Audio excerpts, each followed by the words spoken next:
Welcome to our Charla. My name is Aydinaneth Ortiz. I go by Aidi. I was born and raised in Long Beach, California. I am a photographer. I am currently teaching at different community college, and I am welcome to introduce this group to you, and I'm going to have each person introduce themselves before we get started. Nice. So I'll go first. My name is Alejandro Sanchez from El Monte, California, and same, I teach photography at a whole bunch of different community colleges all over Southern California. Hello, my name is Marlene Tafoya. I am a first-year graduate student at UNM, and I also teach there. I'm currently teaching art practices to undergraduate students. Hey everybody, I'm Karina. I'm an arts educator. I'm from South Central, Los Angeles, and yeah, I'm excited to be here. Thank you. Hi everybody, my name is Juan Valenzuela. I work at Cypress College, been there for some time now. I work in the photography department. I live in Whittier, born and raised. I'm excited about this. Great. So I guess we're just going to start this Charla off really loosely, and I'm going to propose this question for anybody who would like to answer it. So how has art made an impact on you in your life? Anyone? Someone? I guess I'll start it off if you want. I was thinking when you kind of posed that question before the meeting, how has it impacted me? I think it gave me like confidence, but then also it not only gave me confidence, self-confidence, but it gave me confidence to be able to explore other things that I might not have known about, right? So what other interests, other topics that maybe I'm not too sure about or haven't been exposed to, it kind of gave me that, I guess that confidence, that key to be able to like, let me go see what's going on over here, or let me go see how I feel about this. So it gave me that kind of, I don't want to say a path, because that's kind of like a weird way of saying it, but gave me that confidence to go explore certain topics. Can I have an example of a topic that comes to mind? Maybe like histories, right? Like histories within my culture, or within our culture. So kind of exploring that idea and seeing how I feel about the histories of certain things, or certain subcultures as well. Like maybe go explore this subculture and what that might mean, and how do histories affect it, and how do cultures and histories interact with one another. I'd also have to agree about the confidence. It's also given me a lot of confidence as well. And I think it just taught me like to see things in a different light. And I think that's like one major aspect to like art and how it's benefited me, is just, thinking about ways of seeing. I think that's the title of a book. No, but also I feel, no, I'm not, I'm gonna let someone else speak before I need to formulate my thoughts.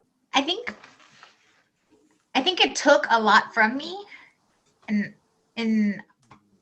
I think that when I was younger, I definitely used it for two things. It was like for like exploration, like I wanted to know how materials worked, and I was like curious about how things worked, if you mix paints together and things like that, like just the craftiness part of it.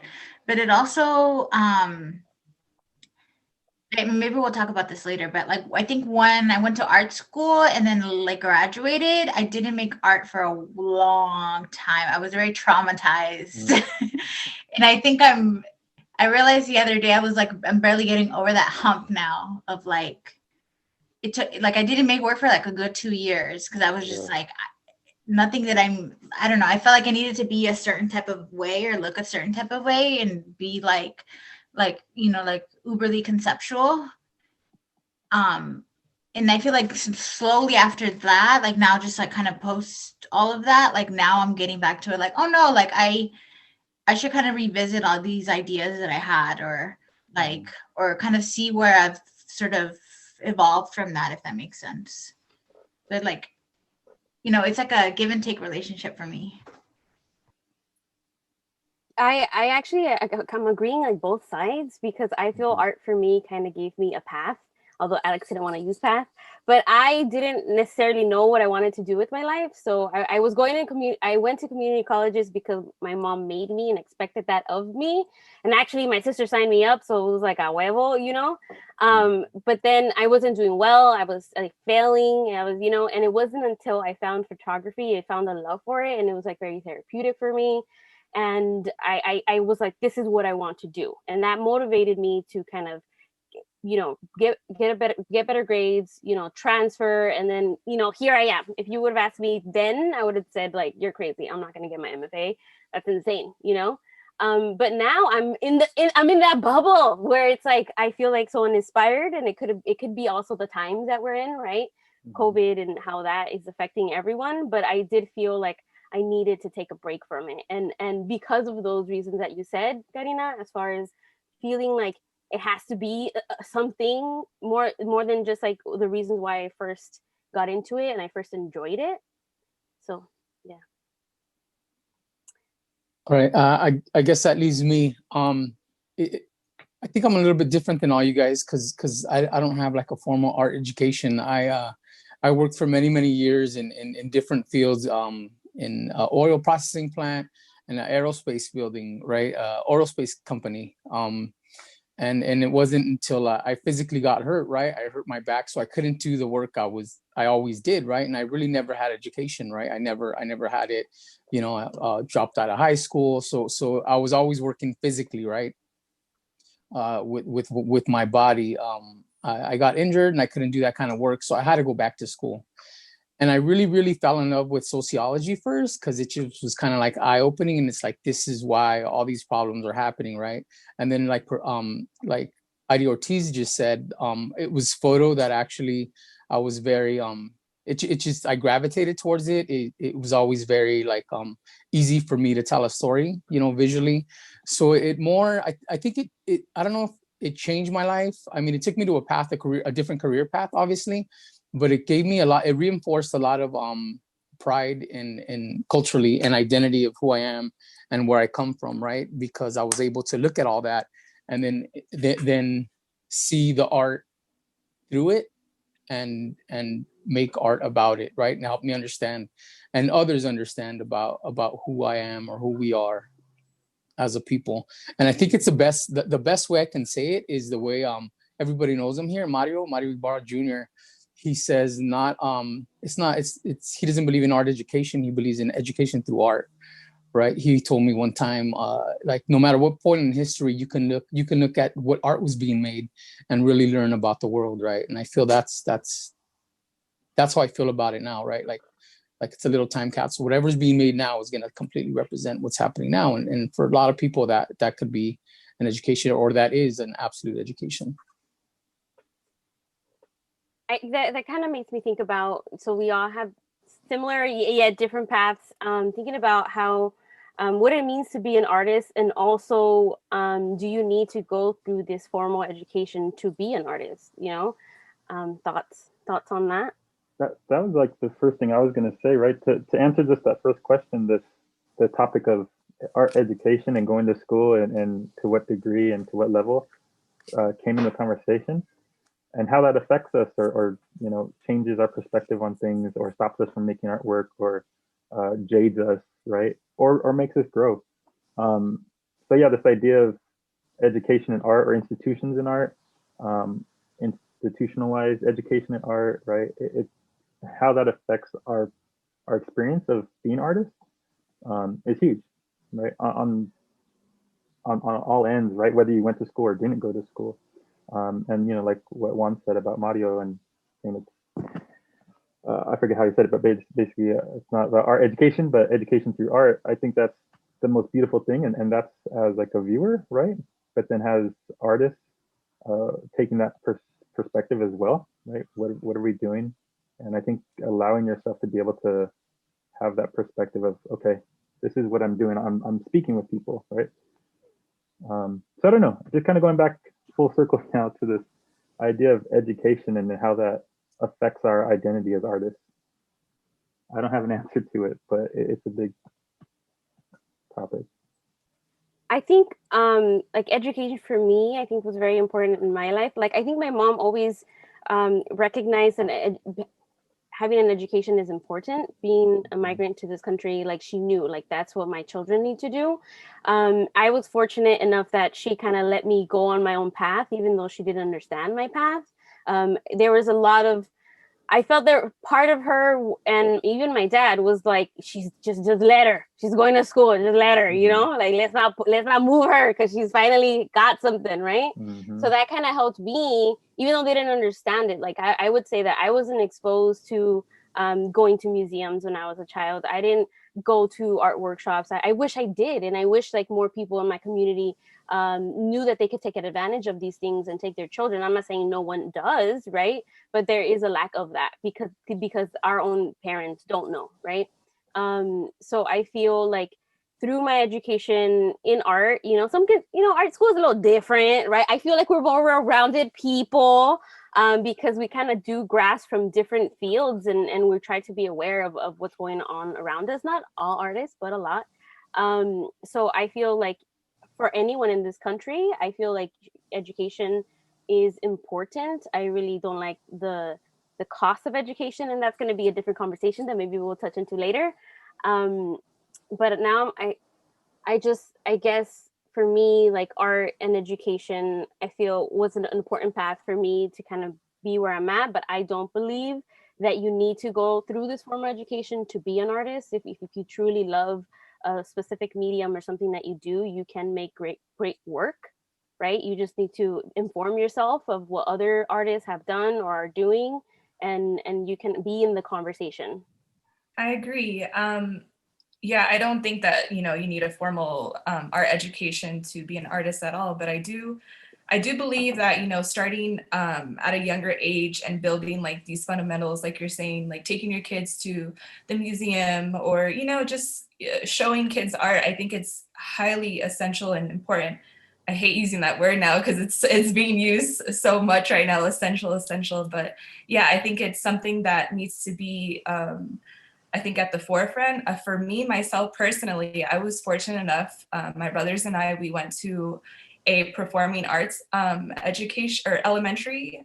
So yeah, from first through 5. And I definitely feel like that made like such a huge impact for ourselves to like, you know, be these creative little people. And although, you know, going to middle school, high school, we weren't in like a performing arts education or anything like that, I think building that foundation kind of like stood with me my whole life. And yeah, and I'm sure, you know, Karina, you can talk about that and working with the youth and how important that is to education. Yeah, it's funny when you were talking about that, I was thinking like, I don't know if like we all need to like have some sort of like formal thing, but I do think it's very important like developmentally for like when you're a young child. I mean, it's also it's beneficial if you are like, you know, in your 60s and you pick up a camera, you pick up a brush, right? And but I think that like I think there's a lot to say about like a lot of the folks that we admire and things like that. Like they definitely you know, I like reading bios and like I want to know where they went to school, you know, and like I just because I like to be nosy. But when I say where they went to school, I always look at where they went to like early childhood development, like if it's listed or something. Because I do think a lot of those things like influence sort of like your trajectory, you know, and I don't think we give it enough credit.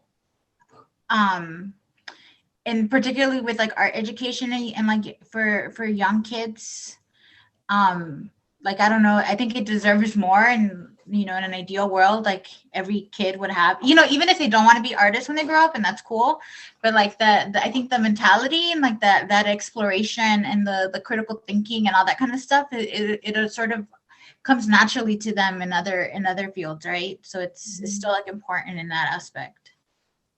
Right. Going off of that too, like I kind of, well, not kind of, I do wish that there was other programs that were available to kids, not only in arts, but in science and math and reading and everything, all, you know, history, right? And it's, yeah, you know, we took the path of of art, but I'm like, I would be just as interested having these programs as a kid in history or economics, right? And that'll come into play as well. So I think this idea of what do kids have access to, what do adults have access to, and at what stage are you learning these things, right? And from who and how. The problem that I think that has happened with art in like early childhood education is that it's not valued, and it's posed as an elective instead of like a necessary thing, and which it is very necessary. I believe there are studies that show that children who have taken art, one, have an outlet, but they can express themselves creatively, and like what you said, Karina, as far as like critical thinking and problem solving is also part of that. So if you go to one of these fancy private schools with these different pedagogies, then they really emphasize the arts. But if you're in public school, that's an elective. You may or may not, take art that year, as especially if you're in high school, right? In elementary and middle school, I feel it's more of like the teacher who has to have implement art within their classroom, whichever means they can, and they may not be artists themselves, and I feel like it shouldn't be left on these teachers to do that job, right? Because it's like, although we all know that teachers are like underpaid and they work way too much, right? So I feel that people in position of power should really appreciate what the arts can do to these kids and should really implement that in some way inside of the classroom. So I think that's also a problem why families don't see the value in it themselves, maybe at a younger age, just because the schools don't prioritize it. I mean, it's definitely, I think I agree with you, but I also think it's like definitely cultural. And like when I say cultural right now, I mean like if we're generalizing kind of like, I don't even know what to call it, like America, because of like the way that, the media portrays things and that kind of stuff, right? And then even within that, like if that's sort of the umbrella of like all of the people in our country, then even within that, right, then it's like individually, like, like immigrant families and, like it varies like where sort of they place the value of it or whatever, so it's like, it's very nuanced, I think, right? Yes, definitely. I mean, so we're kind of like stuck in the point of thinking about like art and art education, but we can just branch out to other themes that kind of within the arts that we notice that are maybe are a problem. Arts hasn't always been, I think, accepting of everyone, right? There's definitely, at least I got the feeling that art should be something that wealthy people partake in just because they have the means to partake in it, whereas other people were considered to do something like lowbrow or craft, right? Instead of like this, there is definitely, I feel like, a hierarchy, not just within the arts of like the type of medium that you do, but just like who partakes. I don't know if you guys wanna touch on that. No, don't like my question. I don't want to like talk a lot. No, feel free. I can talk for days about this. Yeah, go ahead. Do it. But I do. To me, those two are connected, though. And it's because like I'm also just tired of the conversation of that art educators have to like kind of defend, or just artists have to defend. Like we have to defend why we're here, right? And like why. I think Marlene, you said that you don't want to say it's essential, right? Because of sort of like the context right now, but like, or why it's essential, right? And why it's important. And I think to me, like what you were saying, I think it kind of ties into this idea that we have that art is a privilege, right? And I've heard that being said, like to me in the classroom, this is a privilege, like, right? Like you don't deserve this. And I think it's like I'm trying to word it.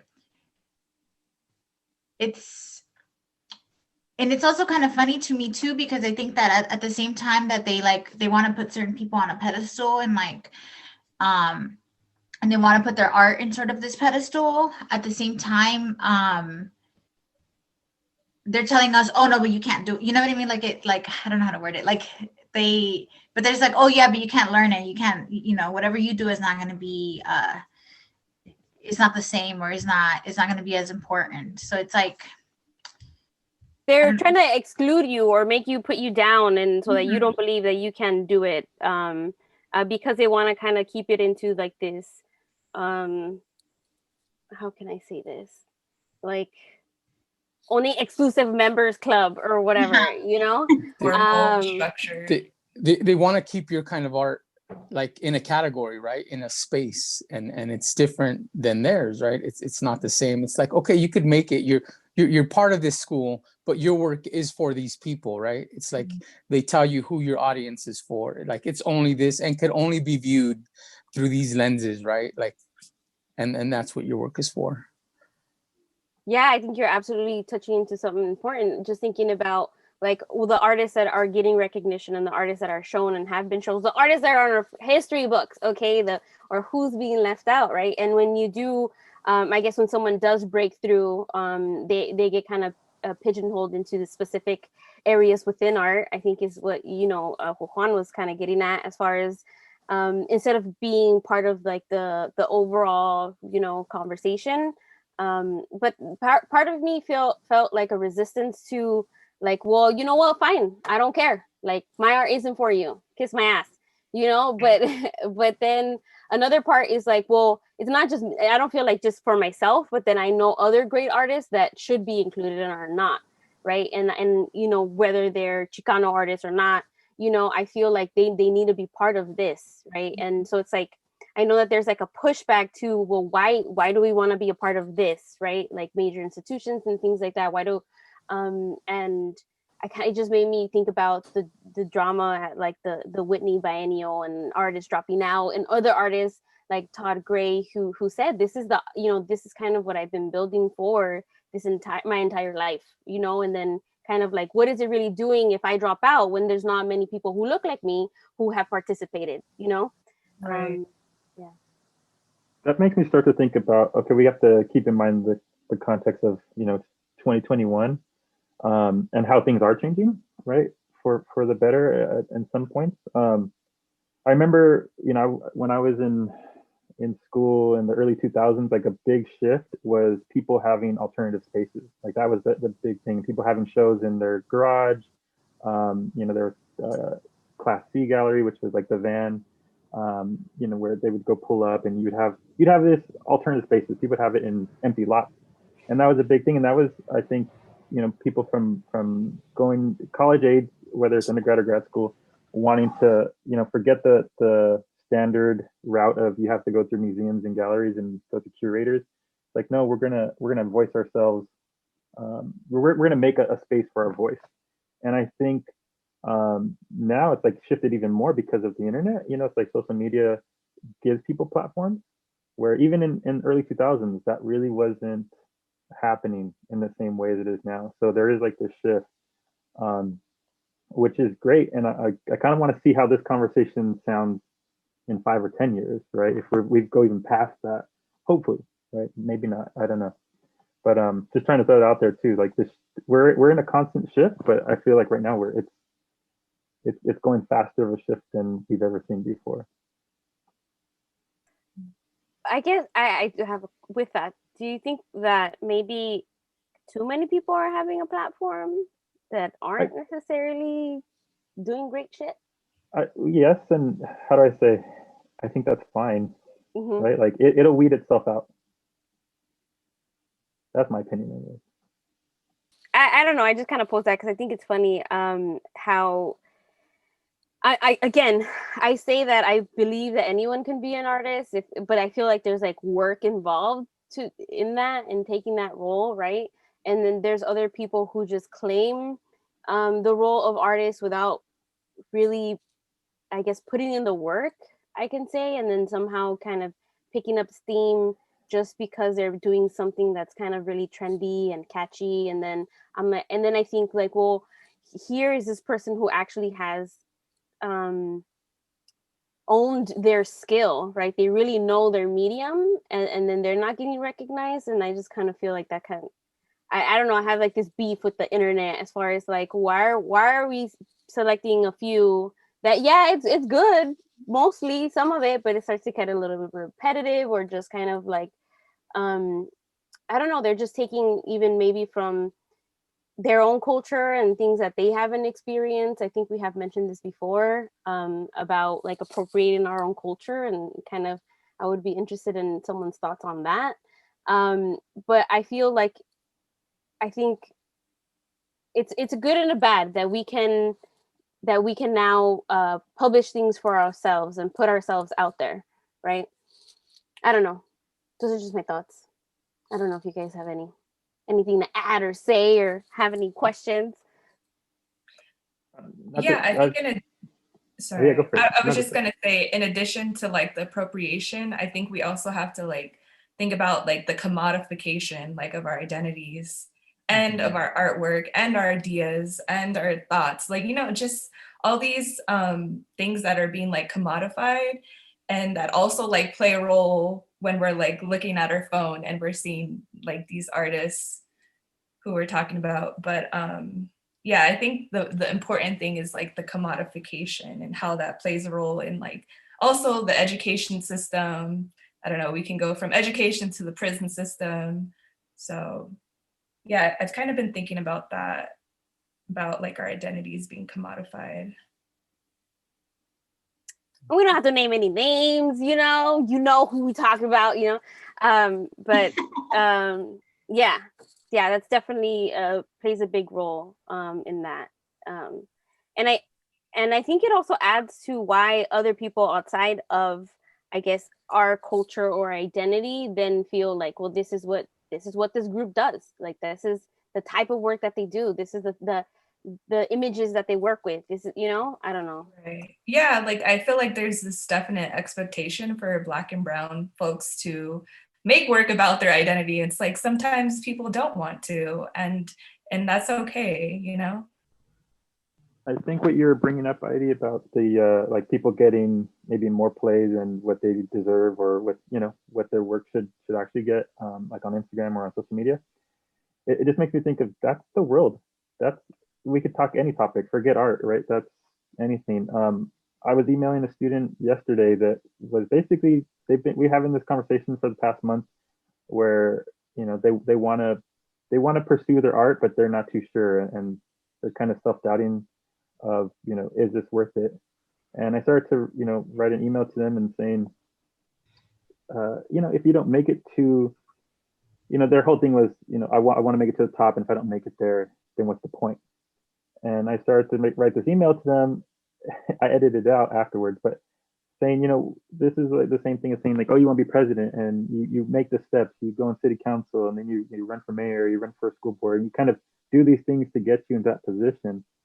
Obviously, not everyone's going to be president. And then I started thinking, oh shit, like, look at the context we're in, right? Who just was president, put no work into it, and got that position. So it's one of those things where I'm like, this happens all the time, where we're told, go do these steps, right? Go to work hard, you won't be in debt, go to school, you get a good job, right? Do this, and this. And it's not always the case for people, when you'll see someone that doesn't do any of those things and maybe gets that free pass. So it goes beyond just who's getting play on Instagram, right? This is just the world we live in general. I want to say yes, I agree. Yes, Alex, yes, absolutely right. What is that saying? It's not what you know, it's who you know. Yes. Sometimes that kind of plays in. No, I think that definitely does play in a lot, and unfortunately, I think, yeah, I think you're 100% right. I know I work at a school, right? I've worked at community colleges, and I know just on getting new graduates, right, adjuncts into the door. I'm not talking about full-time positions, right? Because that's even much harder to attain, right? But it's all who you know. I know so many people who filled out applications, and they tell me, why am I even filling out applications anymore if I'm not gonna, I've never got a call back, I've never even got, response, and it's all like, I know for foot in the door adjuncts, I mean, I don't think this is a secret. It's all who you know. The full-time faculty pick these adjuncts to go and work. It's totally who you know, man. And that gets them their foot in the door. that's 100% true right there. I know. Thank you, Alex. Give me a job. Oh, I wasn't even thinking that. I'm just kidding. No, I'm not kidding. You really did, but yeah, I think I do as an adjunct now, kind of since Juan brought teaching into at that level. I've noticed the difference in students just being surprised that I'm their teacher, like, and then so the lack of representation in the classroom at these levels, doing these different things. And I had a student like, "You're my first Latina teacher I've had ever," or just a female, a student, and it's a female professor, right? And so it's just kind of interesting. Like I thinking back in I was fortunate enough to kind of somewhat find a few as I was going, but there wasn't a lot, right? And what I noticed that those who are teaching kind of don't understand their student body as far as like our white professors, right? Whether male or female, they just can't totally comprehend. Not that they don't want to or they don't care, but they don't always just grasp what their students are feeling or going through. And, so now I feel there's more and more people of color who are trying to kind of step into, education at a higher level, right? It's still that we're still in this role that as adjuncts, like we're not the full-timers, like we don't have the secure position, like we have to kind of tread lightly, right, in the positions that we are in. But I don't know, just a rant.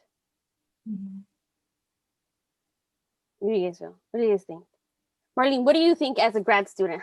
Let's put your school on blast. You don't actually have to say the name of your school, but like you're in it now, Mm-hmm. right? So thinking about like what's your experience like at now as a student? Did it change? Like how about this? How are your expectations like going in? Did they reinforce your expectations going in? Are you still kind of feeling it out? Like, I think so. Yeah, I think so far I've been fortunate enough to have, a couple of professors that, value a representation when it comes to Brown and Black artists. So I've been fortunate enough to have that. But yeah, it's still kind of new only because, I just finished my first semester. It was on Zoom. A lot of it was over Zoom. So it's kind of hard to like fill everybody out, but so far it's been great. Like everyone has been very like, I would say, I think intentional with their way of teaching. And yeah, but I'm also thinking about how you were talking about like representation for you being a professor now. And I'm also thinking too, is like because I'm also teaching as well, right? So when we're building like our curriculum, we have to like further that representation. Like for instance, I did a lecture the other day on nothing but Black and Brown artists or people of color. And I was intent on like not having any like white male artists in my presentation. So like with us being represented in the classroom, we also have to like further that representation. But yeah, so far to go back to your question, so far it's been good with my professors, and yeah, so. Can I be I've had kind of the opposite where I feel like professors of color have kind of tried to pigeonhole me a little bit and have like maybe made assumptions about the kind of work that I should have been making at the time, or like or it was like, oh, well, you're like the only Latina in the program, so you got to do X, Y, and Z, and and I'm saying verbatim what they told me. So it's or like, you're gonna make us look bad or whatever, right? So it's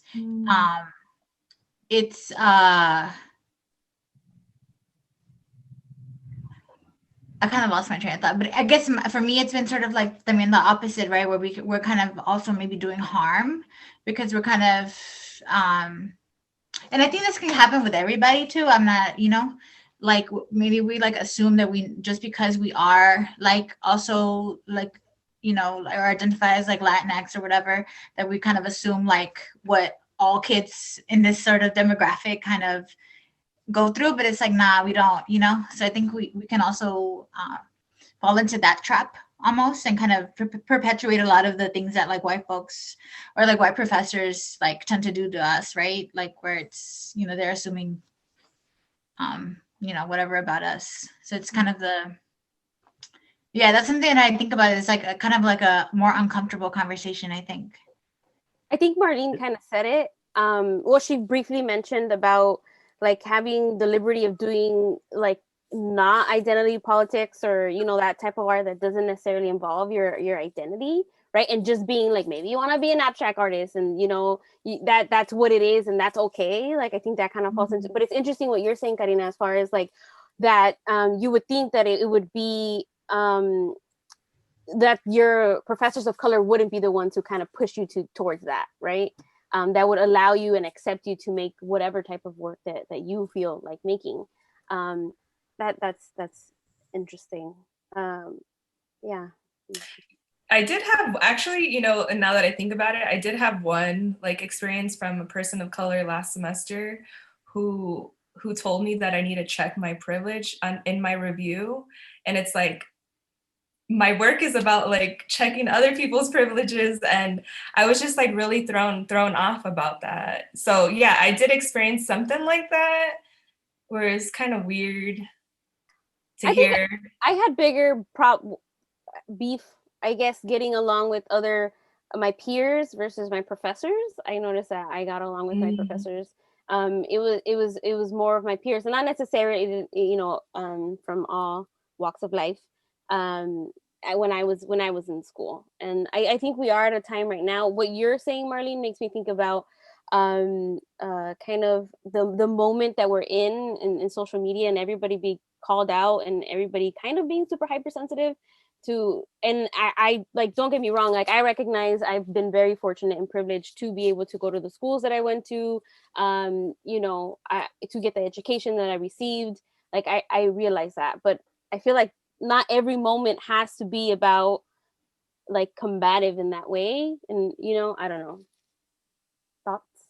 Yeah, I guess like going back to like creating the curriculum, right? Like, yeah, I'm being combative, but I'm like silently doing that. I'm not telling them like, I'm not showing you guys any white artists, but I'm gonna like, you know, be silent about it. So I guess there's ways around it, right? To be subtle. But I guess it's good to call people out sometimes, but yeah, I don't know. I know, but do you think call out culture has gotten too bad? Like extreme? You know, like I feel like it has. Like, I'm just gonna say it. Like, some people need to chill the fuck out a little bit. Just a little bit. I agree. Yeah, I know, and other people definitely deserve to be called out. Yes, call them out. Do it. But like, no one's perfect, you know. I just feel like no one's perfect, and I know like at some point someone, and I'm not doing this necessarily for myself, because it's like I don't want to be called out. It's not even that. Like, you call me out if I fuck up, fuck it, call me out, you know. But like, it's just no one's perfect, and I feel like for this one moment, like I don't know. I don't think you should like jump on everybody just for everything, you know. Yeah. You're muted, Juan. I'm gonna go back on something that a conversation me and Alex, and I don't know if I think you were too also, Heidi, where there was a campus who said at the beginning of last year, right in March, when the BLM really took center stage, right, everywhere, everybody was talking about it, where the instructor said, I want every example of an artist taught in a department, right, to be a person of color, right? Do you remember that conversation, Alex? Mm-hmm. And then what came up was like, actually, Alex, you wanna jump in on what you said, because I think you brought it to everybody's attention, right? Everybody in our department, which let him have it, Alex. I mean, I kind of forgot, but I think what I said was, we're pretty much then segregating things, right? And we're segregating artists, and it's I don't know if you want to take that down, but I didn't like that idea. I felt really uncomfortable of the department telling us like you have to teach artists of color and non-white artists. And I think the part, I think we came out with what you had mentioned and said, so we're basically gonna do to them what they did to us. You know, and I think putting it in that context really kind of made everybody like, oh shit, you know, because at first we were like, yeah, fuck yeah, you know, right. But then once he said that, I think everybody kind of took a step back. It's like, wait, well, let's think about this, you know. And what's funny is, and I've you know, me and Juan have had these conversations before where I find myself in really weird positions and struggling with my own point of view sometimes because I am the one saying that, right? I am the one saying like, hey, wait a minute. If we make it a department rule where we're not showing white people and we're only showing people of color, then like you said, then it becomes like the pendulum swings the other way, which it needs to swing, right? It needs to swing back the other way because it's been over here on this side for forever. But at the same time, I'm like, okay, how do we get it somewhere in the middle? And I do understand for things to change, it's gonna have to come this way and then, you know, settle down. So I understand that. But I do find myself kind of on weird ends of conversations a lot of times. You know, and I guess how do you deal with it? It's a daily struggle. I'm not gonna lie, and it messes with my head. I've had brown students call out white students day one just for being white, you know, and I'm like, okay, cool, let's have this conversation, but like they haven't said anything. You're just pointing like on them for being white, and for me, I'm saying, okay, like let's really look at what's going on here, right? And like I said, I feel really weird because I'm also like taking that perspective, like let's look from the white perspective, which I'm like, fuck the white perspective, right? Like that's not what I'm trying to do. But at the same time, if it's just fuck white people because they're white, then I'm like, I don't know. Like Juan said, we're gonna do exactly the same thing they did to us. And kind of going maybe a little full circle with it, or taking it even a little bit more, was kind of going back to what Karina said about like your professor of color kind of putting these expectations on you, or like pigeonholing you, and then thinking about like how sometimes we do that to ourselves as well, or some artists do that to themselves, especially being an artist of color. I remember a friend, I don't know if they made up this term, they'd heard this term, but they said, they say pimping out our traumas, right? Like we don't have to pimp our traumas out. Mm-hmm. And that one really stuck with me. And I'm like, yeah, you see that a lot, right? So as artists of color, we tend to, or some people tend to kind of go towards, you know, what was my trauma, culturally, history, family history, personal history, and let me make work solely about that. Because it does need to be dealt with for sure, right? But in which manner, right? Is it a positive way, or are we just pimping ourselves out here, or are we pimping out, like you said? Well, I think that for me that's interesting because, like, you know, for some people it's just a matter of like making art to kind of process it, right, and kind of work through it. Yeah, for sure. But then I think what becomes interesting is like who is then collecting the work, right? If it's being bought, sold, and sort of who sort of then benefiting ultimately from the work, right? So it sort of it like, I don't know, it becomes sort of interesting. I think with like, I just love Lauren Halsey. I mean, she's just a fantastic person overall. But something that like last year, what they were doing with their work was, and I don't want to like butcher it, right? But there was all these articles kind of coming up that someone was like upset that they were kind of exclusively selling certain works, right, to like, I think it was just like BIPOC folk, and then someone who was white obviously got offended. Mm-hmm. But it's like, you know, but their work is like very specific, right? So it's like, you know, I mean, it's like two different conversations, because like who can afford it, right, and who can afford certain things. That's like a whole other conversation. But kind of thinking just about the content of the work and like in the context of like how and why it's created, right? Like to me it was like, oh yeah, it makes sense that like another Black person should be able to buy the work, and like the work is like reserved, like, yeah, that makes sense to me. But it because to me it doesn't make sense that like then just white folks get to look at the work. But it's like, oh, you know, and that's like a very specific example, but like yeah, but then I would just kind of question like kind of the what is it, like sort of the capitalist aspect of it too, right? Um, and then also too to that it's like, well, yeah, but these people got to eat, right? These artists got to make money, like they deserve it. So like, so you know, that's kind of the other side of like, you're like, fuck yeah, they should be paid for their work. You know what I mean? Yeah, people should be buying it, but so it's like like a delicate balance. Yeah, it's definitely nuanced, right? And kind of like what you said. And one thing I think about that specific case is that it wasn't all the pieces that were only available, right, to BIPOC. It was just Right. a certain amount, right? So it was still like available. So it's like, why are you mad? Right. Buy the other one, you know? But that's like a good example of someone actively trying to get their work in the hands of people of their own community or culture, and you know, that's like one way of kind of um kind of taking agency in your work and what you do, and like once you've reached to that level, like obviously you have more room to control and say and manage, whereas when you're just starting, you're just kind of like, this, it is what it is. But kind of going back to what was the word that you said, Alex? You said something about pimping out our culture, like that, like hit hard for me, like, damn, you know, our trauma. There you go. Because it's like my whole practice up to this point had been like airing out my entire life, you know, and it was kind of what Karina said. It was the way that I was processing and dealing with it. Like it didn't matter. Like to me, I wasn't thinking about who's gonna see it. Mm-hmm. Totally, like as far as like I wanted people who had gone through their experience to see the work, so that we can find like some solace in knowing that we're not alone in the trauma mm-hmm. and the stuff. But then thinking about like how that's just the way that I processed it, right? There's other people who are like, no, I don't want to put, you know, my business out there and talk about like the traumatic experience that I had. Let me talk about these joyous moments and all that.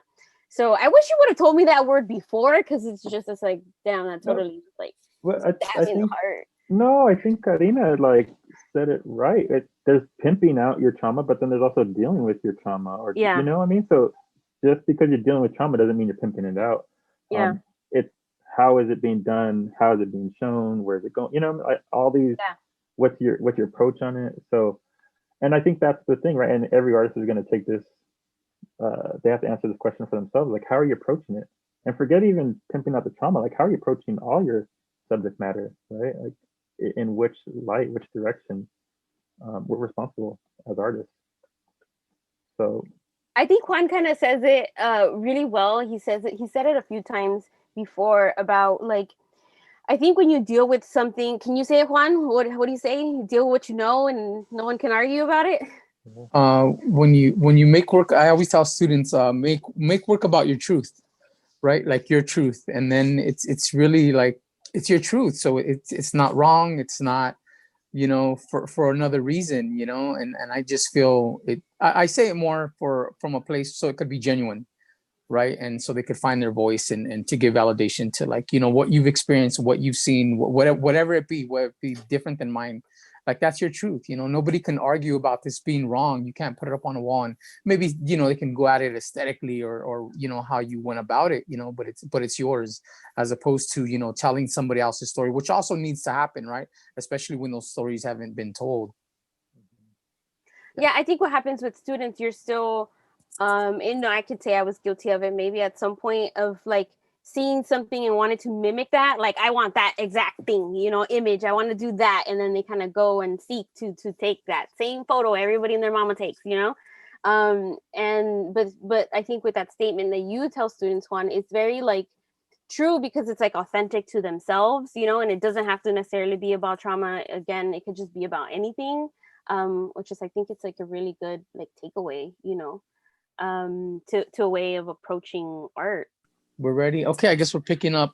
Just going off something that Karina said that I think is probably the biggest, I think, struggle. Not really me, because I'm not at that point when she mentioned Lauren about finding that balance, right? About making it and then having it accessible to everybody else and make it for everybody else.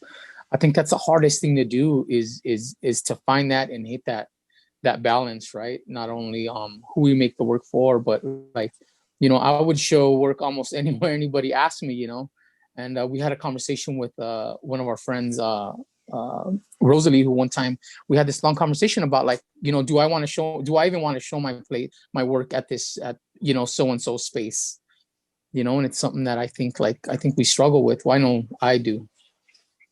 I think to me that Juan is so interesting though, because I think this is with art. I think it might be applicable to everything. I think there's a problem with us like constantly trying to compare. I'm not saying this is what's happening either, but like, I'm speaking obviously for myself, but like this constant need to compare ourselves with folks of like, oh, like, success looks like X, Y, and Z. And if I'm not there, and kind of speaking to what Alejandro was saying with your student in that email, that if, like if we're not there, because like, for some person, like, even if they show like, somebody's garage or whatever, like for them, that's cool. And that's, you know what I mean? Or, they only show here and there or whatever, or maybe only once a year or once in their life. Right. Yeah. And for them, if that's what worked, then I think that's what worked. And that's what success looks like for them. Right.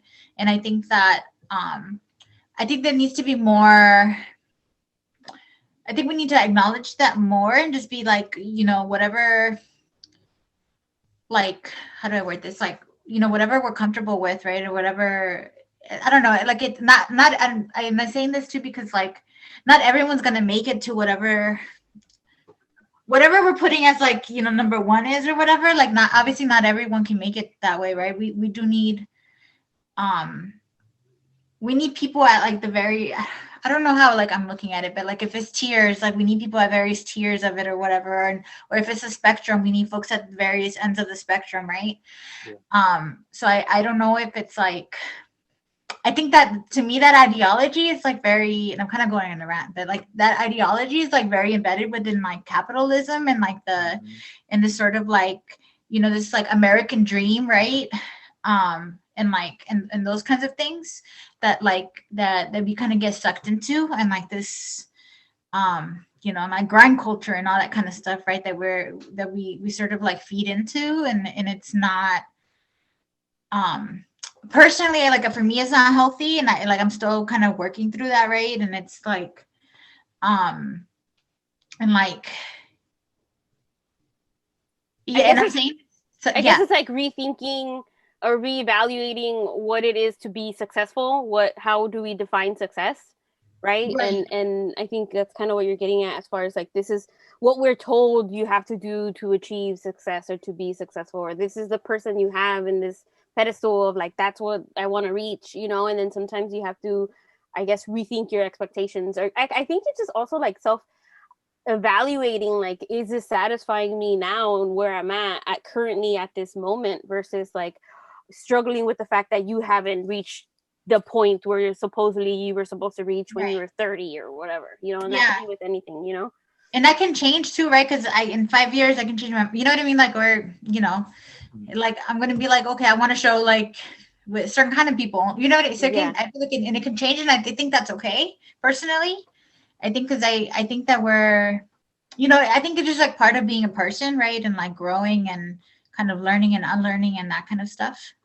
Yeah, I totally think that it could be something that fluctuates, and that again, it's kind of like checking yourself on where you are in that moment, and you even if it like, is that the path that you even want to take? Like, if it's not satisfying you in the moment, then it probably won't even satisfy you when you reach that quote goal, right? So it's kind of like you need to constantly like reevaluate yourself and what you're doing, and I feel like that at any point in life, it doesn't even necessarily have to be as an artist or as in your education. It could just be just where you are, certain age. Maybe you hit an age and you're like, well, I'm supposed to be doing this at this point or whatever, but just thinking about like what makes you happy,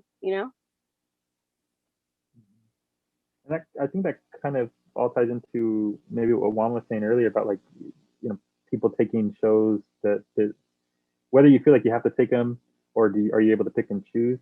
And kind of going back to this, we got to look at what time we're in. I always tell students when I was their age, artists, I didn't have access to them. I didn't know how artists looked. The only way I knew how they looked is if I went to the museum and saw them talk, or if I saw a picture of them on the back of a book, right?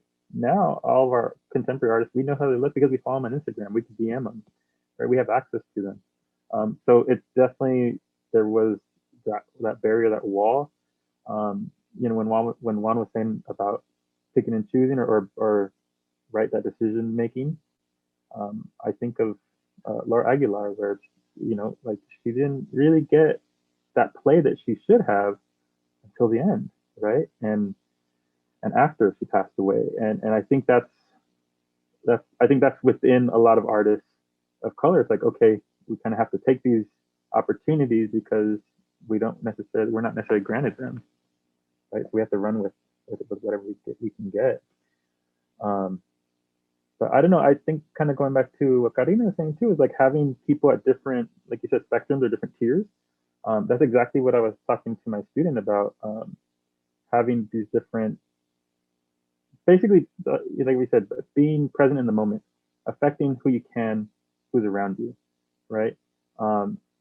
Even this conversation, right? We don't know how many people are going to listen to it. It could be thousands. It could be one person. And if it affects that one person, then that's awesome, right? If it affects thousands and millions, that's awesome too, right? But it's being present within the moment and affecting what you can affect.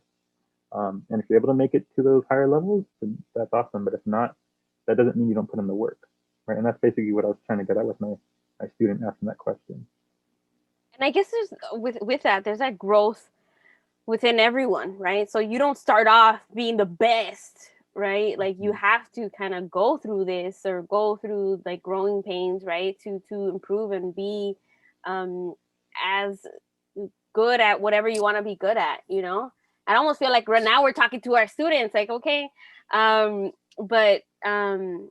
I think you're right. I think that's kind of something that I even struggle with myself when I was making the work that I was making.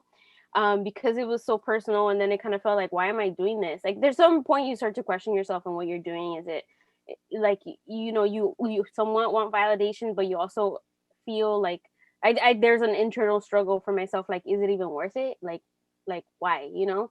And I think what you said, Alex, is like really good, as far as like you don't have to necessarily affect a ton of people to make a difference, right? It could be just that one person that sees and gets touched by our work, and you have then that's a moment of like, okay, I'm on the right path, or this is what I want to continue to do. Juan, I saw you kind of struggling with your dog there. That was kind of funny. Yeah, she just wants some love. That's it. She's like, you're outside. Come and play with she me. heard you. Oh. Yeah. Oh, sorry. That's right. No more. So I don't know if you want everyone to end the conversation here. I think we have been talking for almost an hour, or if you guys have any other topics that you just want to jump into. I kind of want to throw one question out if people still have a few more minutes, if that's okay. I kind of want to ask Karina, like, if you don't want to answer, that's totally fine. But how do you that position of like what we were saying before? Maybe a lot of us didn't have the teachers of color or teachers that we can identify with, or didn't have access to art at a young age. How do you feel with your organization where you're kind of giving kids that opportunity to have maybe what a lot of us didn't have at a younger age? Because it's such a beautiful thing, right? So like, how does that, I don't know, how do you take on that role? Right now, I'm trying to figure out, like, I feel like I spent a lot of last year kind of rethinking about what my community engagement tactics would look like. Mm-hmm. Because, you know, before that, I was just like going to a school and introducing myself, and whoever would listen to me, like, then kind of making that connection there. But what I'm realizing right now is that sending cold emails, that like it's never worked with education. At least I don't think, or maybe I'm not doing it right. But sending cold emails to teachers, you know, they're so swamped and they're so, you know, there's a lot going on and there's a lot being thrown at them that I didn't find it effective. So to me, going in person made the most sense. But since I can't do that, like I've kind of resorted to like social media or sending those cold emails, right? But and I'm saying this because I got an email from a student the other day, like that they found out about our college program, which is like where we focus on like creative career pathways, right? But you know, in their email they were saying that they were told about it kind of late, so they were wondering if they can kind of register if it was like too late or whatever.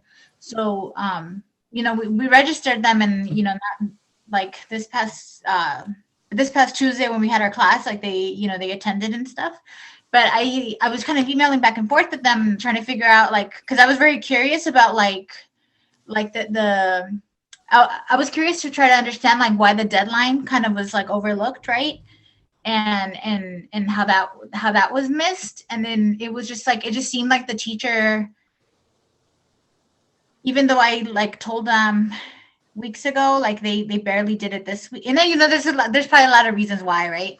So I didn't want to assume, but I was just like, okay, that's like interesting, because like, how do I make this like a priority? I guess what I'm trying to think about right now is like, how do I not make it a priority, but how do I put this at the forefront of like, which I think goes back to the conversation that we were talking about earlier about like, you know, where the arts are kind of put on, sort of in the back burner, right, of education.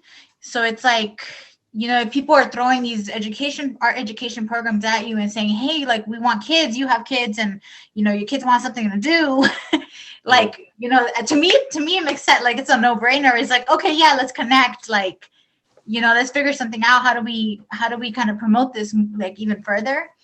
But I think there's another conversation that needs to happen before that, which is like, how do we get the, like, once the word is out, right? Like, how do we get educators to kind of be in that habit of like, okay, I'm going to forward this to my students or my families, or like automatically, you know, the same way that I would assume that they would do with like a STEAM program.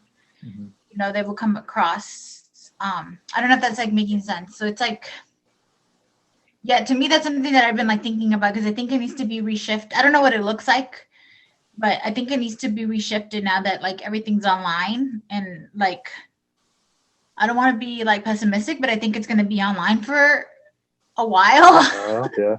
Because we can't get it together. So it's, we need to kind of reimagine those things. And I don't think that like certain things that we're doing is enough también, like, because there's all these other like avenues of like access and things. Like, I think we need to like reimagine what that looks like.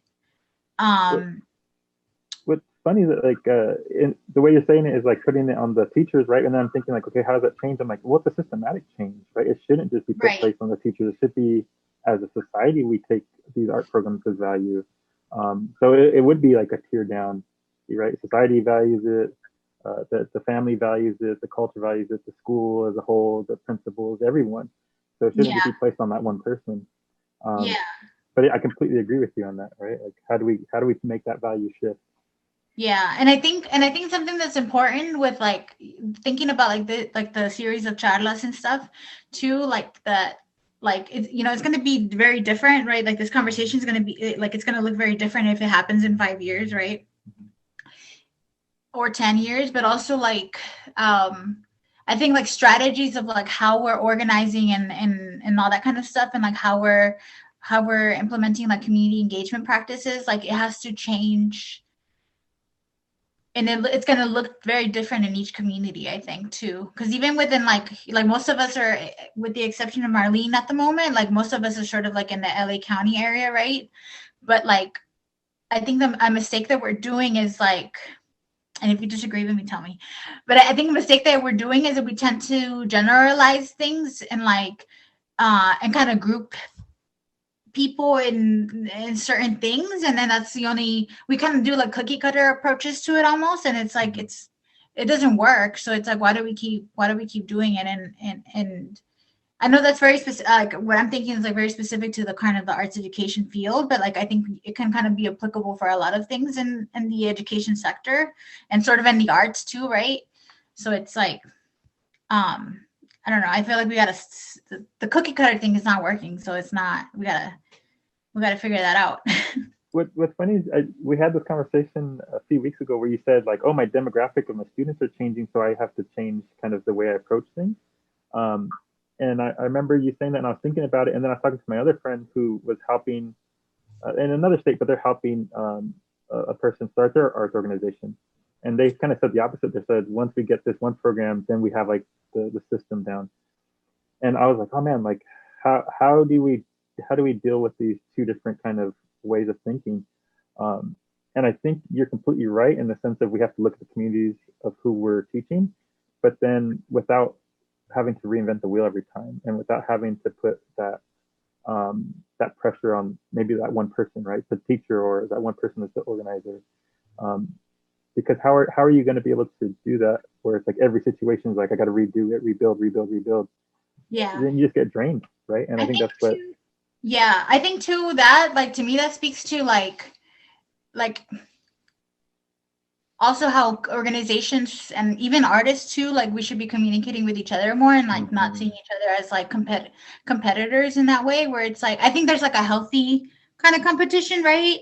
Yeah. You know, where it's like, well, I like Idy's work and I, you know, like you know what I mean? Like, and I kind of want to take inspiration from that, for example, and I kind of want to, you know what I mean? So like that, I think it's like a healthy, but then like there's this other aspect of like, and again, I'm thinking very like LA right now, like what's going on in sort of like in the sector right like here, or at least what I'm sort of observing is that there's a, and maybe people would disagree with me. there's almost a level of like competition, which I see why, because of like grants and stuff, and like you want to be like, right, like people need to get paid, people need to have money for their operations, and I get it, but I think we could be communicating more in terms of like, okay, you know, like if something's working if a program is working in like in like the East LA area, and they're doing, you know, X, Y, and Z to kind of for their community engagement practices, right? And that's working, then like, okay, but the same thing is not going to work in South Central, right? Necessarily. Or if it does work in South, like in a very specific area of South Central, it's not going to be the same if you go like 4 miles east, south, right? So it's like, how do we get those people to kind of talk to each other so they can kind of like figure it out? And like, I don't know if that's making sense, but I guess my question to you, it's like, maybe correct me if I'm wrong, but I'm thinking like when I try to have something, like I was working with the gallery in Northside Long Beach, which is where I grew up, right? Flatline. And we wanted to do a series of workshops. And then I realized that it didn't matter if I literally walked around the neighborhood, passed out flyers, like gave it to random people on the street, you know, email teachers, like a lot of those people didn't show up, right? So, and then I realized that the people that did show up was people that already knew me, you know, for the most part, and or the people who there was maybe like a handful who took that chance, like, fine, I'm gonna go to that class, and then they returned. But I feel like because they had built that relationship, that they weren't as skeptical in coming, and their expectations weren't they didn't have like these, I don't know, they came. So my thing is like, it sounds like what needs to happen is just to be introduced to people within that community, and so that they feel like it is almost like safe, right, to participate, like there's no risk in participating. So it's like, how do you build those relationships, right? Like again, it was just like what I did was just like a summer long thing. So it was just like I only did it like 4 times, but you who are like within it, and I mean, I worked for art organizations who again kind of go within the school, start with like the teachers or, you know, the principals, but it's like, how do we get more people to participate, or more people aware of these things, or even if they are aware, to then realize this is good, yes, let me find the value in it and go and do it, you know. which is like a challenge. I think it's in our approach though. Like there's I don't know. I'm like, I talk a lot on right now, but like because I'm comfortable, right? But like otherwise I'm like very introverted. But like there's like a place that's 2 blocks away, like where we live, that like, you know, we go get juice there. And there's a little girl who's like always helping her mom, right? And she's like maybe 8 or 9. And by now we've developed sort of like a customer like relationship. Obviously, you know, like she knows that like my partner and I would go, I get a certain juice and he gets a certain juice, right? And then like she already knows our order when we walk in. But like the bro gave us these like art kits a couple of weeks ago, and like I had 2 that were like sort of just in my car. And then like the girl, and I'm saying this because, you know, she did our juices or whatever, and she was just like, she just sat there and she looked bored. And then I was like, oh, maybe should I give her a kit? Should I give her, like, I don't know if I should or whatever. So then I was like, you know what, fuck it, I'm gonna go give her a kit. So then like I went to the car and I went to go grab it, and I was like, hey, you like art? And she's like, yeah. So then I was like, here, you want this? And she's like, okay. And then she like went to go whisper something to her mom, and then her mom was like, oh yeah, it's fine. And then I like explained it to her mom, and then her mom was like, oh, okay, you know, she's like, enseñas arte? And I'm like, yeah. And then we started talking a little bit, and then, you know, like now like that relationship sort of like kind of, you know, like if you're playing The Sims, right? You know how like the little characters talk to each other more, like the little thing goes up, like I felt like that was like a moment where the like, you know, she learned something about me and I learned something about her, right? So it's like now I feel like if the next time if I come and approach and be like, hey, I'm teaching this like online thing, like, do you think she would want to go? Like, I feel like then she would be more like inclined to like probably say yes, right? Like how you're saying with like the folks that when you were doing that workshop. So I think it's like a lot of the like our approaches to relationships and like how we're communicating with folks within our communities, right? Yeah, and then now that mom is gonna tell her friends with kids, like, let's go, let's all do it. I mean, it kind of made sense right now when you said that, because I was thinking, okay, basically what you just said was people of color, their intro to art is through community programming, right? Where maybe people not of color, white people or white society, their introduction to art is through institutions. And I think that's where it made sense to me right now, where I'm like, okay, when we're dealing with community arts, then we're dealing with community. And when you're dealing with community, you're dealing with that one-on-one interaction. So it completely makes sense for you saying, I do have to switch it up if my community changes, right? Mm-hmm. And versus the model of institution, you know, institution can have like that cookie cutter in a sense, or that one, you know, fits one fits all kind of approach. I can be completely wrong on that, but I don't know. It just started making me think about, well, that makes complete sense. You know, a lot of our intro, people of color into art, is community colleges, community space, community art space, these free classes. So it's a different experience in how we get introduced to these things. Mm-hmm. I guess with institutions too, they already have like an audience, right? So people, they already like, instead of them going to their audience, the audience is coming to them, right? So it's like less having to navigate how do we build the connection. They're coming anyways. Like just let them like roll in, you know. I think that's so it is.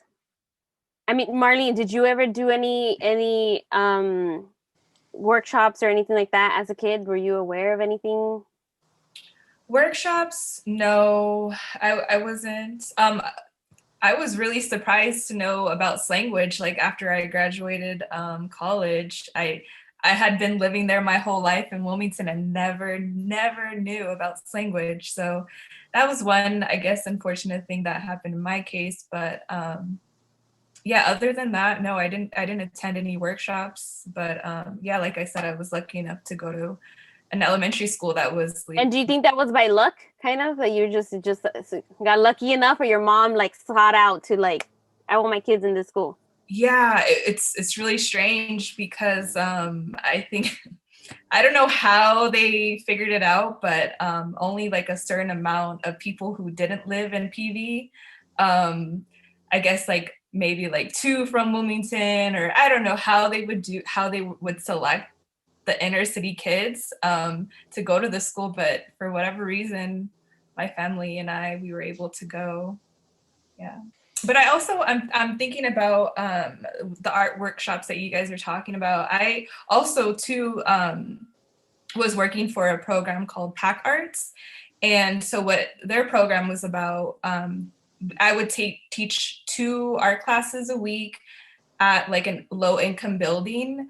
And what I found was, although they wanted us to focus on, having them do their homework first, then do like the art workshops, I found that was like a little detrimental to having them want to be there in the space. So I just tried to, create a fun curriculum, and not make it so like structured and formal and all that jazz. But yeah, just about trying to figure out like the kids and how they like to work.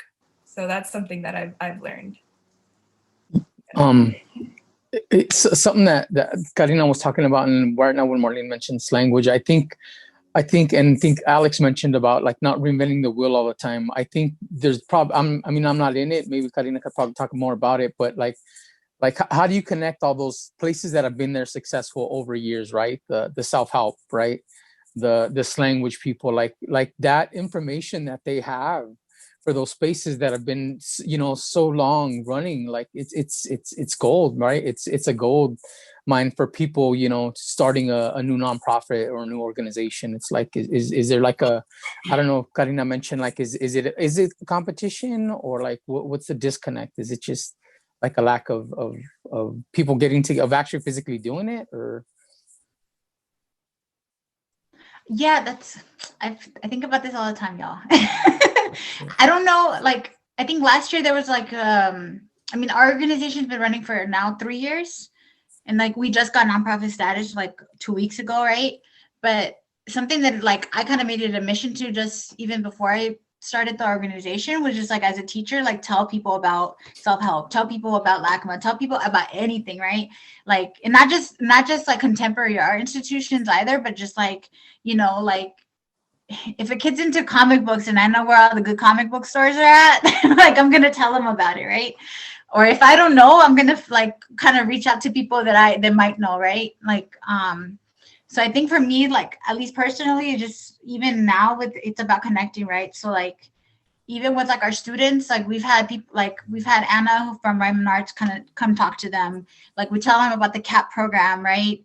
And we're always forwarding them the emails and kind of reminding them to apply to these things, right? So at least for me, it's like about like, I didn't have any of this, and like, it was literally my backyard, like similar to how Marlene is saying about with like, like you grew up in Wilmington and you didn't, you know what I mean? So it's like we have these gems in our communities, but like I don't know, to me it's just like we got to tell each other about what other people are doing, right? Like the man, me, like, just because I like to be nosy, like I like to be sort of like, I might not go to it, but I probably know what like self-help is doing this week, right? But it's because if it comes in a conversation with a student or something, I'm like, oh, actually, they have this like YouTube thing happening on Saturday, or you know what I mean? So I can like kind of tell them about it, but it takes a lot of work though, right? It's like I enjoy doing it, so it's like, for me it's like a little easy, but it's like that's like a full-time job to kind of and to constantly be emailing people and be like, hey, like, do you have any information? Like, what programs are you guys doing? Like, that's a lot of work. So I don't know, like developing a system that, I don't know what that would look like, right? Where it's like more streamlined, maybe like that, and for me, like, even then I think it would be maybe at the county level, or like per our council districts, something like that, where it's like, I don't know if that's making sense, but like it's more, like, people in a certain kind of council district kind of get, all the information of the, like, all the cool stuff that's happening within their, but that's like in an ideal world, right? Yeah, it's like sharing resources, even if like each organization is the resource, right? But I Right. think kind of I don't know exact numbers, but I did remember maybe a few years ago where the county was giving money to different art organizations, and the ones who got the biggest chunk of it was like the bigger institutions, and then the smaller chunk of that entire funding, all of whatever 20 nonprofits had to split it within themselves. And it's like, how do you kind of distribute the wealth, right? Yes, like LACMA is a big institution, it probably takes a lot of money to run, but there's also already funding from other sources coming in. So why doesn't the city, instead of giving 80% of that budget to them, like again, don't quote me on numbers because I'm just kind of but like I think that also it causes like tension between different nonprofits and organizations, because they're kind of battling for the same funds. Yeah, and even within that too, like Black men don't know shit about South Central. You know what I mean? So it's like I don't know what's going on with the stuff they were trying to do at the wetlands, but like a couple years ago, they I don't know how they contacted me to like interview me about like folks in South Central who like kind of our opinion of like if the institution is coming to your neighborhood, like what are your thoughts, right? But something that I was like telling or whoever I was like spoke to that I was like trying to kind of emphasize was like work with the people who are already here. Like we have LA Commons, I didn't know about LA Commons until after I graduated Cal Arts. So it's like, or chaos, right? Like work with the people who are already here who like know what's going on. Like, and I'm saying South Central because it's like my community and like very specific to where like I grew up and where I live. But like I would do the same thing if it's like, in San Pedro, right? Like work with the people who in the communities who are like already established and already to me that makes the most logical sense, but that's probably the problem with that. Yeah, work with people on the ground already doing the work, because also part of that, which I learned through, because I worked for an organization called Arts and a Change in America, and the director, her main thing if she was going to go within a community was like, first let's build a relationship, like literally I'm gonna have a meeting with you and I don't want nothing from you. And because most people come with that, like, what do you want? Like, why do you want to talk to me? And she's like, nothing. I just want to meet you, tell you who I am, what my organization is doing, what we're all about. And then I really liked her approach, Roberta Uno's approach, which is, I'm not going to be here. You're already here. You're working on the ground, right? I want to do something in your community, but what happens when I leave, right? Like you're already doing the work. So why not foster this program that I want to have here with the people doing the work? Because when Art Change leaves, like then, the community, if they want to come back or speak to someone, they have a resource there on the ground, right? So I think that's you're absolutely right as far as like them thinking like there's nothing here, we found an empty spot, let's just like we're gonna bring it in. And it's like no it's not. I was just kind of started thinking like super like colonizer vibes, I don't know, it just kind of came to my mind, right? Like barely came into your mind? I was like, that's the first thing I thought. No, just kind of actually saying it, out loud, right? Yeah. I think there's something. I don't want to like talk a lot of shit. Oh, go ahead. This could be the part we cut out. I'm just kidding. No, but it's I think that could also be applied for like when we reach out to individual artists or like kind of creative thinkers and consultants in that, or they should be consultants, but like I don't think that everything, how to word this, I think last year, because probably a lot of us were at home and stuff, like a lot of things sort of grew from that, which I think is great. However, I don't think everything needs to be a nonprofit or anything needs to be like a whole full-fledged thing. And I was thinking a lot, like I had these nonprofit books, like how do you start your own nonprofit books, kind of those since like 2012 or something ridiculous like that people were gifting me or whatever. And I read them and I put them to the side because I was like, I don't know if it needs to be like a thing. Like, does it need to be, can it just be like a thing I do because I like doing it, And I think what happened last year, and that now I think we're seeing the kind of the remnants of like who survived or like what survived, is that like I don't and maybe I'm wrong, and I might change my mind later, right? but like I don't think everything needs to be like a whole full-fledged thing. And sometimes I think it's best where we kind of collaborate with what is already there, or like who already kind of exists or is working in that space. And I'm saying this because I've been like I've had a couple folks kind of reach out about like wanting to start their own thing. And my only like hesitation to a lot of like me giving, also because I'm also, I don't know, like I don't know what I'm doing, but like I how do I word this? Like my hesitation is always like the language that's being used when they're like, when they kind of write these emails, and then when they're kind of approaching it, where there's like, oh, suddenly you have a interest in like working with like Black and brown youth, and then suddenly you have this interest in like, you want to bring this thing that you think is a good idea that they need, but it's like, do you need to really like bring it here? Like, can you work? And if you do want to, like, can you work with someone who's already kind of doing similar work? And this is like, I think this is not at the organizational level, but it's just like at the people, right? At just people where like artists working with other artists and kind of, or, you know, collectives. It's like more collaborating and partnering instead of feeling, I think it's like there's a lot of play with the ego there too, right? Yeah. It's like, I want to do this for myself and I want to have my own thing going on. And again, I'm not speaking from experience, so, you know, I could be wrong. But I think that plays a role in wanting to, you know, kind of not being open to the idea of collaborating with other people within that community that are already doing that, you know? I don't know. That's just a thought. When you said that, I think it goes ego, but I think it also goes into funding too, right? Sometimes big organizations, they get a grant where it's like, oh, we're gonna have to work with underrepresented communities. So then they're like, oh, we have to do it this way.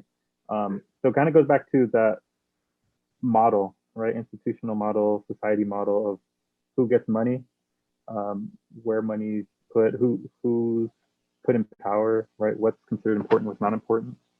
So I don't know the specifics, but just in general, I've seen situations where certain organizations get grants and then they have to implement these grants and just the verbiage of them, right? So then they end up going in these communities where you said it's kind of like colonization, where they have to go and find communities to work with. Not to say all community work is like this, because there's not, but I think it's the longevity and also the motive, right? Who's doing what? And I think what Karina is saying is exactly, it doesn't always have to be this kind of nonprofit or this set in stone kind of thing, and it can work in many different ways, which kind of goes back to what you said earlier too, was that spectrum, right? We need people in all spectrums or all levels of society in a whole, but, you know, different levels of art making. We need people in the museums, we need people in the galleries, we need people teaching, we need people in the schools, students, right? We need people in the communities, kids and parents in the community. So it's an all level issue again, which goes back to access. It's access. It goes to money. Right? Just throw away the whole system. Pretty much. Or maybe not, I don't know. You're like, wait, I'm just getting started. Hold on. Don't throw it away yet. Yeah, no, sometimes it does feel like to start anew or to start, you know, because it's like harder to change something that's already like cemented, right? Versus like just like blowing up the whole building and then like starting fresh and getting the actual thing that you want. But like, how realistic or how achievable is that too, you know? I think that's part of the problem, that, you know, it sounds great, but it's like, how can we you make it succeed after, make it actually happen? Yeah. But there's definitely some systematic change that needs to happen. Any other thoughts, questions, something you want to talk about? I can think about myself in when I went back to school, even though as an adult, but I think I'm thinking of a lot of younger people who are about to embark on a journey and maybe end up at a path where we want to be at or we're currently at. Is like, what would you tell them or yourself about before they start or during? I have recently had students who ask me, and I've, you know, at a community college level, I have a range of students as far as like grades and demographics. So I have some that are fresh out of high school, which then I have some others that are like full grown adults, right? And just recently what came to mind is like, I had an adult come to me and say, I have always had an interest in photography. but I also have an interest in this other field, right? And do you think, I have a son, like, do you think it's worth it for me to kind of go with this love of photo? And I had to be honest and true about it. Like, this is not an easy path to take. And if you have a choice, as far as like career wise, banking your money on, like, I would probably go for the other one. Although I'm not saying to let go of photography, you can still do it, right? But like, as far as a field to work in, it's not easy, right? But if you're like me, like someone like I didn't have a choice. I didn't see anything else. This was the one thing that I saw in my future. And because when the times got hard, because this was my only choice, I kept going, and I was eventually able to get to a place where I'm happy and satisfied, right? So it's like, if you are kind of in between and you feel like maybe it's not totally for you, then you don't think you have to completely like forego it like entirely. Like, you can still do it, right? But it's not an easy path, and it is going to be you are going to have to work hard at it. So I don't know if that fully answered your question, but just thinking about, like, I want to be realistic with people in my community, just because there is a lot of things preventing us from reaching success. So if you don't have it in you to put in that hard work, then maybe look for other options. I think going off of what you just said is kind of looking at how society, or even maybe even just, you know, people within our culture, how we put this idea of success, right? It's usually that job that's going to pay, and you're going to have whatever X amount of money to provide for your family. So yeah, that envision of what does being successful mean? What does making it mean? And I think that's maybe where that conversation needs to be has to happen with not only our students, but within ourselves, right? Like, what does it mean to be successful? What does it mean to be able to make artwork, or do what you want to do, or do what makes you cool, or make you feel like you have a voice, right? So just changing perspective, right? And that's something that not only do we have to have that conversation with young people, but also within ourselves. And I think as we grow, it's going to constantly change, right? What does that mean to be happy? What does it mean to be fulfilled? What does it mean to be successful, right? So it can change as your life grows and as your life changes as well. And being open to that. Yeah, so just going off of that, I just wanted to say the one thing that we have to remember is that although, you know, sometimes our art, we have our hand in our art, we have to let go of that ego, and also remember that we're not just doing it for us, we're doing it for the next generation and the generation to come after that. So I think that is something that we just need to like hold on. And yeah, there's going to be a lot of sacrifices if, you know, you take this path, a lot of struggle, a lot of crying, doubt, a lot of doubt. But if you remember that you're not doing it for yourself and you're doing it for the next generation, it'll be that much more worth it. I don't know if I have anything to add. I think just, this is maybe like general, but I just keep doing it. I think that like and this can be for art and for anything, but like whatever you're into, just do it. And like, and it's cliche, but like, and if someone doesn't like fuck with it, then that's okay. Like if that's what makes you happy, I think that that's ultimately like what's most important. You know, even if it's like you just making your little crafts on the side, and you know, and you're like content with that just keep doing it. Juan, are you gonna just pose a question and not have any feedback? No, I asked. That was the Alice Trebek. Okay, great. Well, thank you. Oh, sorry. Can I interrupt? Yeah, go ahead. I liked it so much that I wrote it down. So I'm gonna keep quoting you, Juan. But you said, or I think you said earlier, or maybe Alex had said that somebody said that you said this, that like make work about your truth. Yeah. And I thought that was yeah, I mean, like ultimately that's like what we all want for our students, but like I just thought that was like, so it was a good reminder for me, you know. It's like if someone doesn't like mess with it, that's okay, but like, you know. Yeah, absolutely. That's why I wanted to bring you into the conversation, because it's like it's your truth. Like no one can fuck with your truth, you know. And I guess what I kind of what I had said about, it's true. I'm not trying to prevent anyone from being an artist. What my thing is, like, if you want to be financially sustaining yourself from your work, that's why I wanted to have realistic expectations, right? So as like a working mother, like I know that it's not just about herself anymore, right? So again, it's like just thinking about, like, unfortunately we need money to make this world go round and to live, you know? So I think everyone in some form should pick up art and do it, and even if it's just, you know, for yourself or for your loved ones. But as far as like this path, we didn't even talk about student debt, okay, you guys. So that's like a whole other thing, you know, and I think that's what I had in mind. So maybe that will be it to be continue. But yeah, don't everyone make art, yay. Yeah. Sorry, I just had a thought when you were saying that. It's one of the things I think I struggle with, or I still work on, is kind of, you've always heard of like don't meet your heroes or whatever. And I always don't like want to walk up to artists I admire just because I think they're like always bombarded or really busy. But the majority of the time, like 97% of the time, they're always like very like generous with what they've gone through. So I guess what I'm saying is kind of seek others who are where you want to be for advice and all their like their wealth and information. Very few times I have been, you know, like I used to love somebody's work and then I heard them talk to them and I was like, I absolutely hate that guy now, or that work, or that girl, you know. So it happens sometimes, it happens, but the majority of the times it's very, very positive and successful. Okay, thanks everyone. Thank Adios. you. Bye. Bye.